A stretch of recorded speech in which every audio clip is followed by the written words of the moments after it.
আজকে আমি সন্ধ্যার নাস্তায় চায়ের সাথে খাওয়ার জন্য একটা ঝটপট করে নাস্তা বানালাম। আসসালামু আলাইকুম সবাইকে। তো চায়ের সাথে তো মানে সন্ধ্যা হলে দেখা যায় কিছু না কিছু খেতে ইচ্ছে করে, তখন কি করবেন, ঝটপট করে এই রেসিপিটা আপনারা ট্রাই করতে পারেন। এখানে যে মানে 2 কাপ ভরা ভরা 2 কাপ দিই নেই, তো 2 কাপের মতো এখানে ময়দা দিলাম, চাইলে আটা দিয়েও করতে পারেন। 1 চা চামচ ইস্টের গুঁড়া দিলাম, তারপরে চিনি দিলাম 1 চা চামচ, লবণ দিলাম স্বাদ মতো। আর এখন হচ্ছে শুকনো উপকরণগুলো ভালো করে মিশিয়ে নিতে হবে। আর এখন হচ্ছে কুসুম গরম পানি দিয়ে দিলাম। আর কুসুম গরম পানি দিয়ে এখন ডো তৈরি করেছি। আপনারা চাইলে কিন্তু এখানে জাল করা গরম দুধ মানে কুসুম গরম দুধও এখানে অ্যাড করতে পারেন। আর এই যে অল্প অল্প পানি দিয়ে ডোটাকে মানে ভালো করে মথে নিতে হবে। আর আপনাদের কাছে ছোট্ট একটা রিকোয়েস্ট বরাবরই করছে, যারা আমার চ্যানেলে আজ প্রথম ভিডিও দেখছেন কিন্তু চ্যানেলটাকে সাবস্ক্রাইব করতে ভুলে গেছেন, প্লিজ তাদের কাছে অনুরোধ রইল চ্যানেলটাকে সাবস্ক্রাইব করে আমার পাশে থাকতে পারেন। আর যে প্রথমে আবার যে সয়াবিন তেল দিতে ভুলে গেছিলাম, আর এই যে এখন কিছুটা তেল দিয়ে নিলাম। তারপর হচ্ছে হাতেও আরেকটু তেল মাখিয়ে এটা রেস্টে রেখে দেবো যে পর্যন্ত এটা অ্যাক্টিভ না হচ্ছে। আর এটা যখন অ্যাক্টিভ হবে তখন এটা আবারও ভালো করে একটু মথে নিতে হবে। আর যেদিন আমি খুব ব্যস্ত থাকি তখন কি করে এরকম করে নাস্তা বানিয়ে দিই।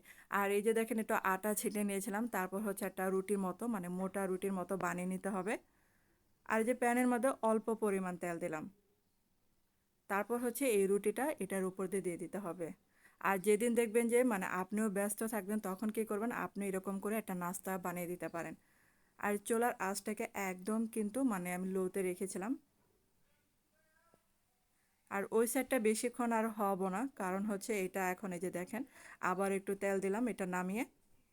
তারপর হচ্ছে একটা ডিম ভালো করে ফেটিয়ে নিয়েছিলাম। আর আপনারা চাইলে কিন্তু এই ডিমের মধ্যে পেঁয়াজ কুচি কাঁচামরিচ কুচি মানে পছন্দ মতো সবজিও অ্যাড করতে পারেন। আর এই যে দিয়ে দিলাম এই রুটিটা।